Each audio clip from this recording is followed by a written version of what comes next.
ದಶಕಗಳ ಕಾಲದ ಆತ್ಮೀಯ ಸ್ನೇಹಿತ, ಸಂಪುಟದ ಸಹೋದ್ಯೋಗಿ ಡಿ ಸುಧಾಕರ್ ಅವರ ಅಕಾಲಿಕ ನಿಧನದಿಂದ ಉಪಮುಖ್ಯಮಂತ್ರಿ ಡಿಕೆ ಶಿವಕುಮಾರ್ ಅವರು ತೀವ್ರವಾಗಿ ನೊಂದಿದ್ದಾರೆ. ಹಿರಿಯೂರಿನಲ್ಲಿ ಸುಧಾಕರ್ ಅವರ ಪಾರ್ಥಿವ ಶರೀರದ ಅಂತಿಮ ದರ್ಶನ ಪಡೆಯುವ ವೇಳೆ ಡಿಕೆ ಶಿವಕುಮಾರ್ ಅವರು ಬಿಕ್ಕಿ ಬಿಕ್ಕಿ ಅತ್ತಿದ್ದಾರೆ. ಸುಧಾಕರ್ ಅವರ ಪಾರ್ಥಿವ ಶರೀರವನ್ನು ನೋಡ್ತಾ ಇದ್ದ ಹಾಗೆ ಭಾವುಕರಾದರು.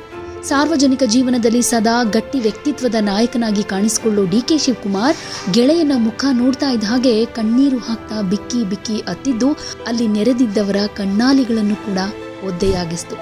ಕೆಲಕಾಲ ಪಾರ್ಥಿವ ಶರೀರದ ಬಳಿಯೇ ಮೌನವಾಗಿ ನಿಂತು ಅಂತಿಮ ನಮನ ಸಲ್ಲಿಸಿದರು. ಇನ್ನು ತಂದೆಯನ್ನ ಕಳೆದುಕೊಂಡು ಶೋಕತಪ್ತರಾಗಿದ್ದ ಡಿ ಸುಧಾಕರ್ ಅವರ ಪುತ್ರ ಸುಹಾಸ್ ಅವರನ್ನ ಡಿಕೆ ಶಿವಕುಮಾರ್ ಅಪ್ಪಿಕೊಂಡು ಸಾಂತ್ವನ ಹೇಳಿದ್ರು. ಧೈರ್ಯವಾಗಿರು, ನಾವಿದ್ದೀವಿ ಅಂತ ಧೈರ್ಯ ತುಂಬಿದ್ರು. ಡಿಕೆ ಶಿವಕುಮಾರ್ ಅವರನ್ನ ನೋಡಿದ ಸುಹಾಸ್ ಕೂಡ ದುಃಖ ತಡೆದುಕೊಳ್ಳಲಾರದೆ ಅವರ ಹೆಗಲ ಮೇಲೆ ತಲೆ ಇಟ್ಟು ಕಣ್ಣೀರ್ ಹಾಕಿದ್ರು. ಡಿಕೆ ಶಿವಕುಮಾರ್ ಹಾಗೆ ಡಿ ಸುಧಾಕರ್ ರಾಜಕೀಯಕ್ಕೂ ಮೀರಿದ ವೈಯಕ್ತಿಕ ಸ್ನೇಹ ಇಟ್ಕೊಂಡಿದ್ರು.